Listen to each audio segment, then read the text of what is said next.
দেখছি দূর প্রান্তে আলো ছড়ে যাচ্ছে, সুন্দরভাবে প্রদীপগুলো জ্বলজ্বল করছে।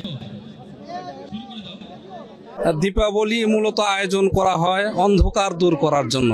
আমাদের হৃদয়ের যে অন্ধকার আছে সেই হৃদয়ের অন্ধকার দূর করার উদ্দেশ্যেই এটা একটা প্রতীকী অনুষ্ঠান মাত্র। তো আমাদের সকলের হৃদয়ের অন্ধকার দূর করে যেন আমরা আলোর দিকে যাত্রা করতে পারি, আমরা যেন অজ্ঞতা থেকে জ্ঞানের দিকে যাত্রা করতে পারি, আমরা যেন অসত্য থেকে সত্যের দিকে যাত্রা করতে পারি, আমরা যেন মৃত্যু থেকে অমৃতের দিকে যাত্রা করতে পারি, এই বার্তাই আমাদের শুভ দীপাবলি দিয়ে থাকে। আমাদের বার্তাটা হলো বাংলাদেশ অসাম্প্রদায়িক দেশ, সব ধর্মের মানুষ এখানে বসবাস করবে, কোনো হিংসা থাকবে না, দেশ থাকবে না, ঘৃণা থাকবে না। আমরা প্রত্যেকে ধর্ম পালন করব, আমরা প্রত্যেক ধর্মের মানুষকে শ্রদ্ধা করব, সম্মান করব, ভালোবাসবো। দ্বিতীয়ত হলো এই যে দীপাবলিতে যে কথাটা বলা হয়েছে স্পষ্ট, আলো চাচ্ছি। কোন কোন জায়গায় আলো চাচ্ছি? আমরা সামাজিক ক্ষেত্রে আলো চাচ্ছি, রাজনৈতিক ক্ষেত্রে আলো চাচ্ছি, ধর্মীয় ক্ষেত্রে আলো চাচ্ছি, অর্থনৈতিক ক্ষেত্রে আলো চাচ্ছি। অর্থাৎ সব স্তরে বাংলাদেশে এই দীপাবলির মতো আলোয় প্রজ্বলিত হয়ে এই দেশ সত্যিকার অর্থে সুখী সমৃদ্ধ বাংলাদেশ হিসাবে পরিণত হবে, এটাই আমাদের প্রত্যাশা। পৃথিবীতে অনেক অরাজকতা হচ্ছে, তো দ্রুত আমাদের মাঝে আলোর আসুক এবং এই মহামারী এবং এই সংকট বিশ্ব শান্তি স্থাপন হোক। আমরা যেন সুস্থভাবে থাকি, সবার যেন মঙ্গল কামনা হয়, এটাই আর কি। আর কি চাইলেন?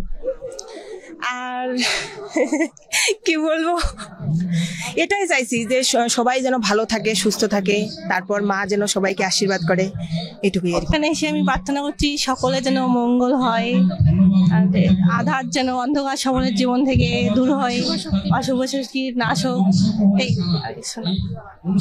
সকল অন্ধকার কেটে যাতে সারা বিশ্ব আলোয় ভরে ওঠে, এটাই মেইন উদ্দেশ্য। আর যাতে সকল ধরনের কুসংস্কার মানে নিমেষে শেষ হয়ে যায়, এটাই মেইন উদ্দেশ্য।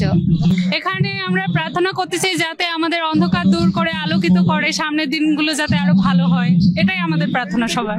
মা কালীকে স্মরণ করি, মা কালীকে স্মরণ করি এবং সবাই মিলে একসাথে মানে পূর্বের যত ক্ষোভ বিক্ষোভ যাদের মানে ছিল সব ভুলে এক হয়ে যায় আর কি। দীপাবলি বলি এটা মনে করেন যে পূর্বপুরুষ থেকে আমাদের এটা কালচার আর কি চলে আসতেছে।